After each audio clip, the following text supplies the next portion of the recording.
Fake కంపెనీలు, fake calls, తర్వాత fake schemes, fake ventures ఇట్లాంటి వాటి గురించి విన్నప్పుడు వాడు ఇన్ని కోట్లు, 100 కోట్లు, 20 కోట్లు లేకపోతే అంత సంపాదించుకున్నంత పోయింది ఇట్లాంటివి విన్నప్పుడు మనం అనుకుంటుంటాం సమాజంలో, మీడియాలో మేము మరీ అనుకుంటుంటాం, రాసినప్పుడు చెప్పినప్పుడు ఎందుకు ఇన్నిసార్లు మోసపోతారు వీళ్ళు కనీసంగా ఆలోచించరా అని.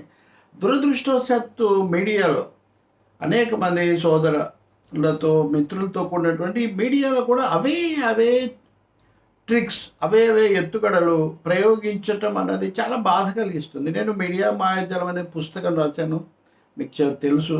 దాని గురించి నేను ఎప్పుడు ఇంకా మీతో చెప్పలేదు, చూపించి తర్వాత మాట్లాడతాను. నేను ఎన్నికల్లో మీడియా పాత్ర ఎట్లా ఉంది 1955 నుంచి ఇప్పుడు మనం దాదాపు 2025లో ఉన్నాం కదా, ఈ 70 ఏళ్లలో పాత్ర ఏంటో కూడా నేను మీతో స్థూలంగా చెప్తా. కానీ ఇప్పుడు ఇమీడియట్గా నేను మీకు ఒకటి చూపిస్తున్నాను.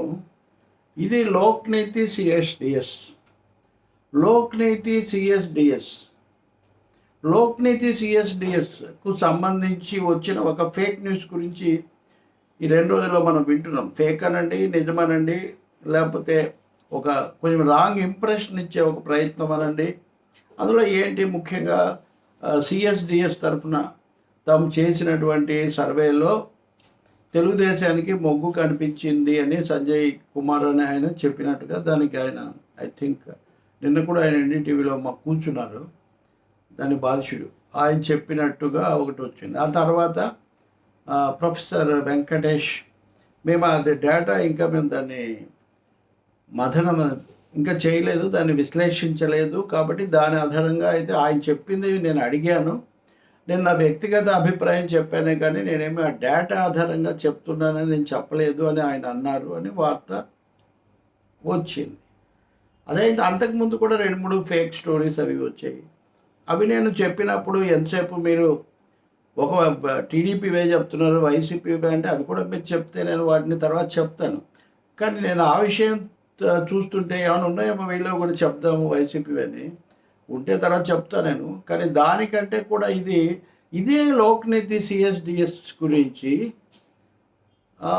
ఇది 2019లో కూడా లోక్నీతి సిఎస్డిఎస్ వాళ్ళు మేము అసలు we have not conducted any survey in Andhra Pradesh అని వాళ్ళు ప్రకటన చేసినటువంటి ప్రకటన 2019 గత ఎన్నికల్లో కూడా. ఎందుకంటే వాళ్ళు చేశారు, దాని ఆధారంగా అది తెలుగుదేశానికి చాలా అనుకూలంగా వచ్చింది. ఇదిగో ఏపీ రణభేరి, దీంట్లో ఇదిగోండి Lokniti survey predicts TDP victory in Andhra Pradesh is fake. దీన్ని అప్పుడు ప్రచురించింది అయితే ఈనాడు కాదు, అప్పుడు ఇది ఆంధ్రజ్యోతి ఈనాడు రెండింటితో కూడా నాకు కూడా సంబంధం ఉంది, అది దాని గురించి ఏమీ లేదు. కానీ మేము ఎలాంటి సర్వే నిర్వహించలేదని నేను అనేది ఏంటంటే, పోలింగ్ అయిపోయిన తర్వాత ఇట్లాంటి వాటి వల్ల ఏం ప్రయోజనం కలుగుతుందండి ఎవరికైనా కానీ? అందులోనూ ఒకటే సంస్థ మీద, ఏ సంస్థ అయితే గతసారి ఫేక్ అని ఖండించి ఉందో అందులో కొంచెం ప్రిస్టేజ్ చేస్తూ, అది మరీ కమర్షియల్ కాదు, హిందూ ఫ్రంట్ లైన్ వాటిని చాలా వివరంగా చెప్తుంటారు, వాళ్ళ క్రమ పద్ధతిలో డేటా తీసుకొని అనలైజ్ చేసి ఇవన్నీ చేస్తుంటారు. వాళ్ళను ముందు పెట్టుకొని, అంటే ఎందుకంటే ఇక్కడ ఒక అంశం, వాళ్ళు కమర్షియల్ కాదు కాబట్టి అంతగా అలర్ట్గా ఉండరు, నడిచిపోతుందని కావచ్చు, ఏదైనా కావచ్చు. కానీ నేను ఇక్కడ చెప్పదలుచుకుంది పదే ఈ ఫేక్ వాటికి ఎందుకు మోసపోతుంటారు అని అనుకున్నట్టే, పాఠకులు, వీక్షకులు ఏ విధంగా 2019లో అదే సంస్థ పేరుతో జరిగితే మళ్ళీ అదే పేరుతో 2024లో కూడా ప్రయత్నం జరిగింది అంటే చాలా ఆశ్చర్యం వేస్తుంది కదా. కనీసం వెరిఫై చేసుకుంటాం కదా. ఇప్పుడు ప్రొఫెసర్ వెంకటేష్ చెప్పింది అక్కడ చెప్పి ఉండాలి కదా, ఎందుకు ఇవన్నీ జరగలేదు? నా దగ్గర నిజానికి దీనికి సంబంధించిన చాలా విషయాలు ఇంకా ఉన్నాయి.